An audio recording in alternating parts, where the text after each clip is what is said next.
ホラー話、なんかあるかの？今日も始めていくぞ。今回のラインナップはこんな感じだ。これに共通テーマがあるの？早速確認しよう。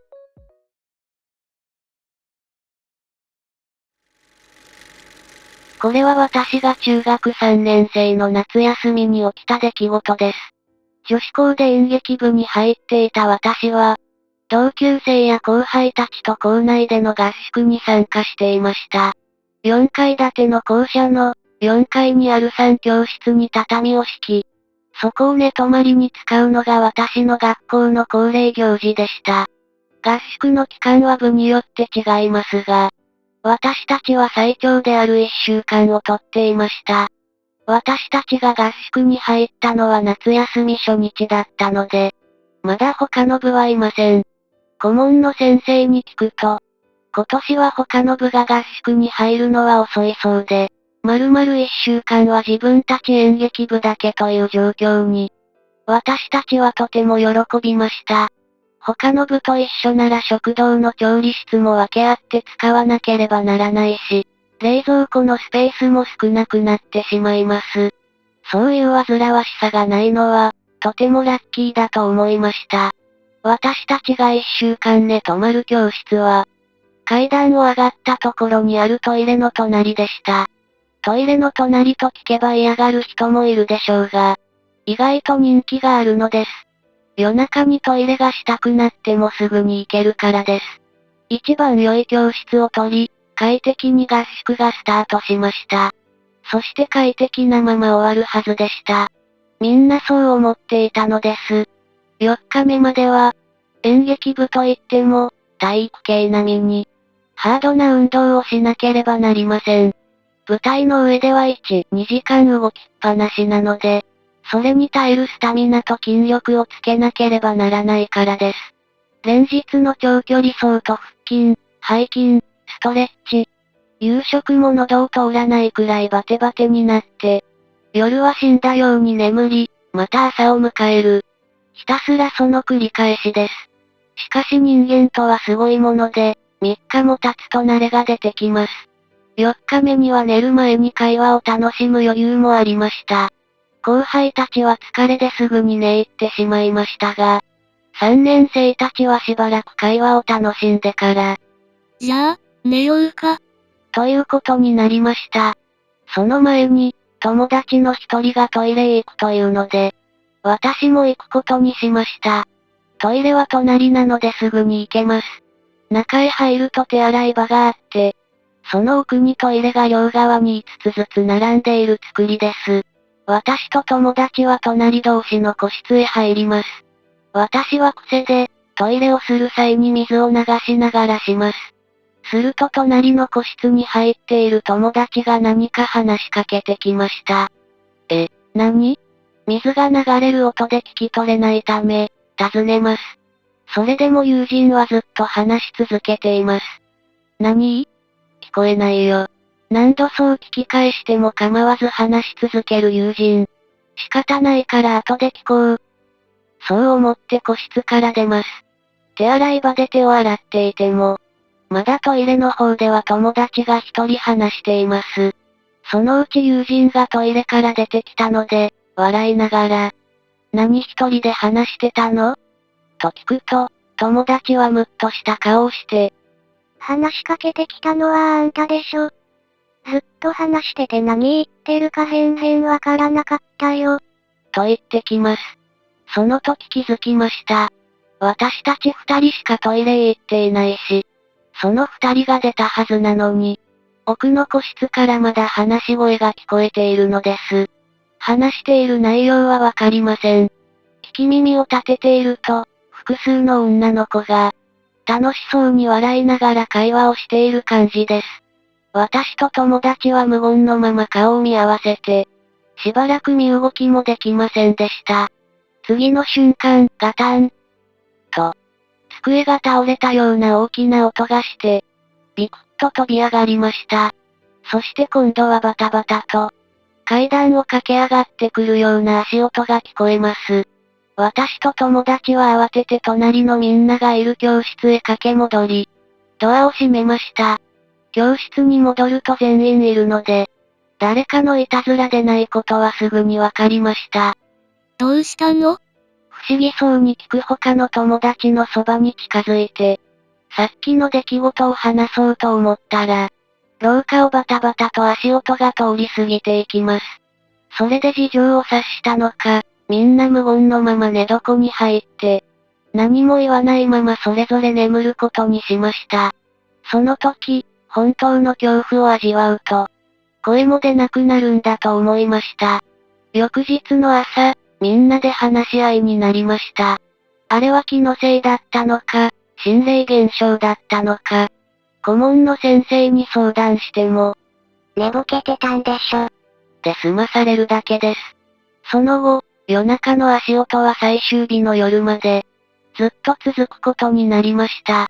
時間は決まって22時48分。階段を駆け上がって、そのまま教室の前を駆け抜けていく足音。一人ではなく、複数人聞こえました。あの足音の正体は何だったのか、わからないままです。今では、学校で合宿するときは、早く寝るという決まりだけが受け継がれているようです。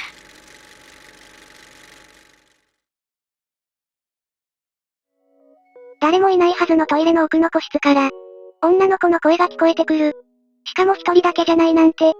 そこが怖いよ。語り手と友人の2名だけの空間だと思っているから、話しかけてきたのはそっちだ、と。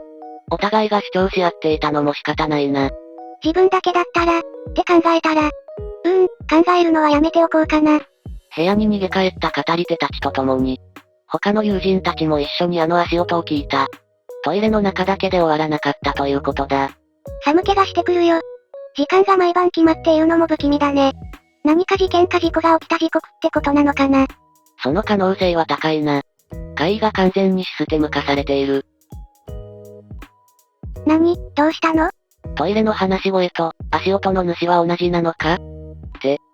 例えば、過去にあの話し声を聞いた者たちの、逃げ惑う足音がどんどん積み重なって。ストップ、そこまで。だとしたら原因になるトイレの声って何なの？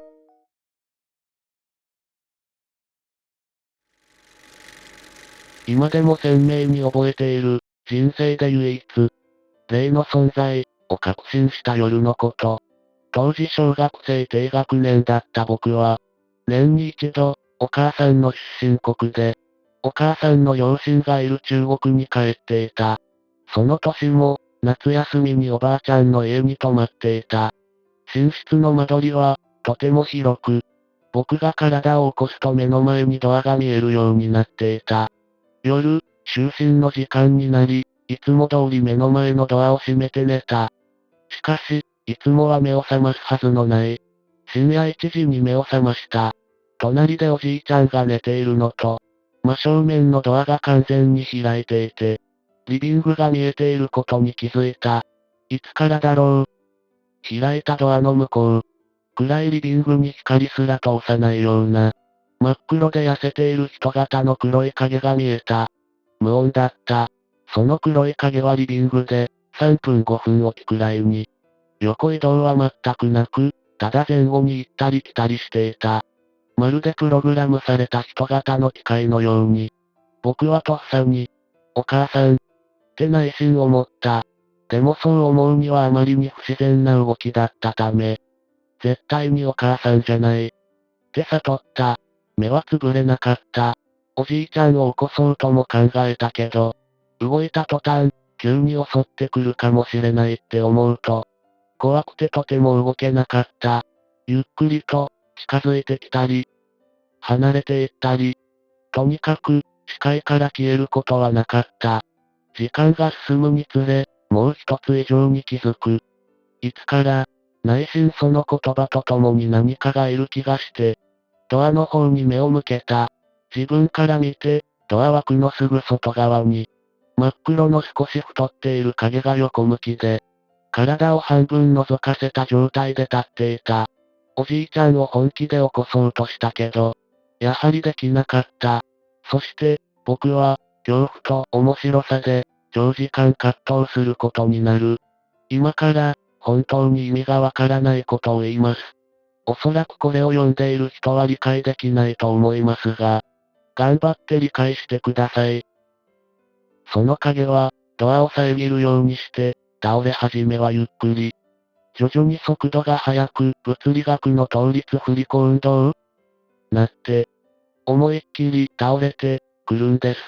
僕は反射的に、やばい。って思って、それ、の頭が地面につく寸前で目を閉じました。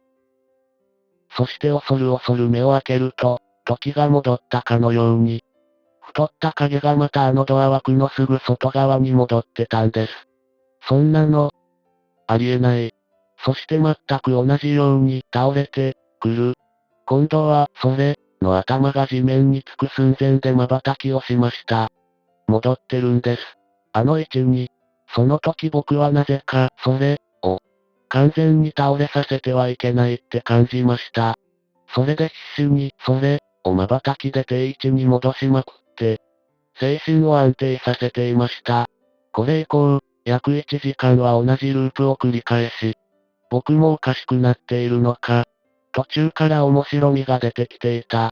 翌朝、明るくなった部屋に影はなかった。少し大きな公園で、お母さんに昨夜のことをありのまま話した。お母さんは、それお母さんやで。お母さん、夜リビング行ってたから、安心して。みたいなことを言っていた。しかし僕は半信半疑だった。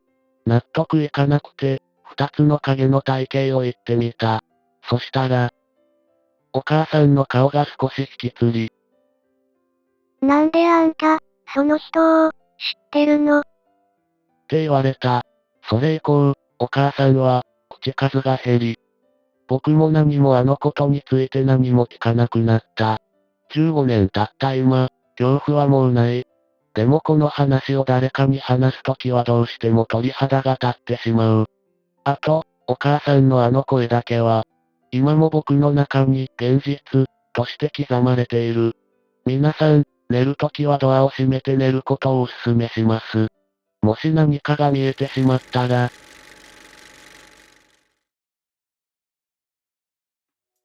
異国の地で、夜中に遭遇した出来事。暗いリビングで出会うの嫌すぎるよ。しかも、その影は一体だけではなかった。物理法則を無視して倒れ込んでくる。異様なループ現象まで仕掛けてきた。瞬きをすると位置が元に戻るからって。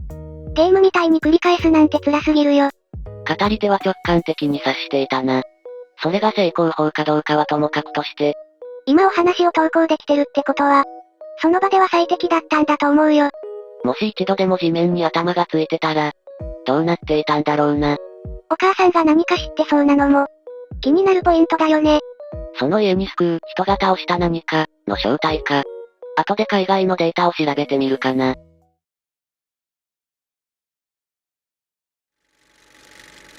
これは僕が小学2年生の時、夏休みも終わりに近づいた頃の話です。僕は父と二人で海へ出かけました。とは言っても海水浴に行ったわけではなく仕事で、ついでに暇を持て余した僕がついて行っただけです。用事を済ませ、帰り道の途中、カーナビを見ていた父が言いました。この先に、おすすめスポットがあるらしいぞ。父はカーナビで色々な場所を探すのが好きで、よく情報を調べていました。今回も何やら下調べをしていたようで、僕たちは車を降りてその場所へと向かいます。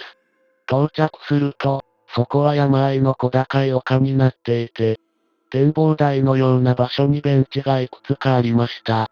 今でこそデートスポットになりそうだなと思いますが、当時の僕はまだ小学生です。何もないなと心では思いつつ、景色はよく見えますし、とても静かで落ち着いた雰囲気がありました。ベンチに座って一休みしていると、不意に父が言いました。なあ、あそこにあるのってなんだと思う？父は少し離れたところを指さして言いました。確かに何かがあるのは見えましたが、ここからでは距離がありすぎてはっきりとわかりません。気になるし、ちょっと行ってみるか？父はそう言って立ち上がり、歩き出します。僕もその後に続きました。しばらくすると何か洞窟のようなものが視界に入りました。イメージ的には、防空壕に近いかもしれません。入り口には扉がありませんでしたが、暗くて中の様子はわかりません。横には、立ち入り禁止、という看板が立てられていて、ロープが張られています。しかし、それを無視して父は中へ足を踏み入れようとしています。その瞬間でした。突然、強い風が吹いて中から何かが飛び出してきました。うわ。驚いた父が声を上げます。飛び出してきたものは全部で3個ありました。ちょうど人間の頭の大きさくらいの球体で、色は真っ黒。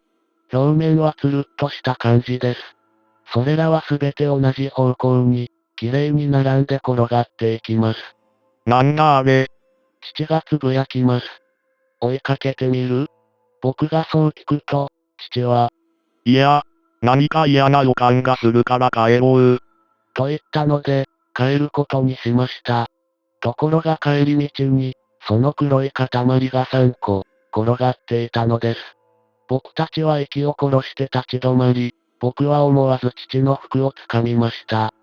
父は何も言わずに黙ったままです。すると、3つの黒い塊はゆっくりと動き始めました。それはまるで空中に浮かんでいるように見え、どんどん小さくなっていきます。1分も経たないうちに、もう肉眼では、ほとんど見えないほどになってしまいました。ほっとする間もなく、今度は地面から、3本の長い棒のようなものが生えているのに気がつきます。目を凝らして見つめると、それはどう見ても人の手の形をしていました。そしてそれが、急に伸び始めたのです。伸びたと思ったら、続いて腕が、肩が、頭が、ついには全身が現れてしまいました。そこには裸の女性が3人、立っていました。見た感じは若そうでしたが、こちらを見て微笑んでいます。不思議なことに、僕はさっきまで感じていた恐怖をすっかり忘れていました。むしろ安心しているような、落ち着く気持ちになっていたのです。女性はこちらへとそのまま歩いてきます。目の前に来たタイミングで、父が口を開きました。あなたは誰なんですか？すると、女性は笑いながら、私はこの世のものではありません。と言って、消えてしまったのです。今になって思えば、夢だったのではないかと疑ってしまいます。ですがどうしてもあの時の女性の姿が頭から離れず、今日に至ります。関係ないのかもしれませんが、父はその後失踪し、行方不明となりました。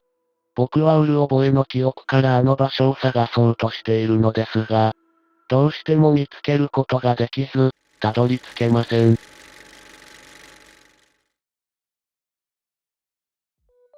立ち入り禁止を無視しただけなのにな。無視するのはダメでしょ。だからそんな目に遭っちゃうんだよ。俺としては、体験談が聞けるから。今回の場合は、自ら進んで接近した例だ。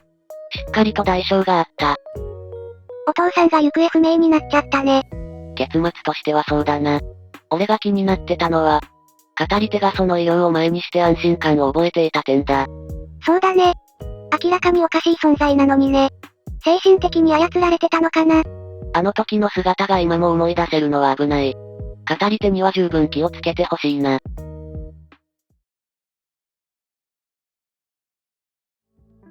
今回のテーマは夏の出来事だったようだ。そうなんだ。夜の話だと思ってたよ。季節柄、夏と夜は密接に結びつきやすい。ホラーの舞台としても印象が強いだろう。夏の夜の怪異か。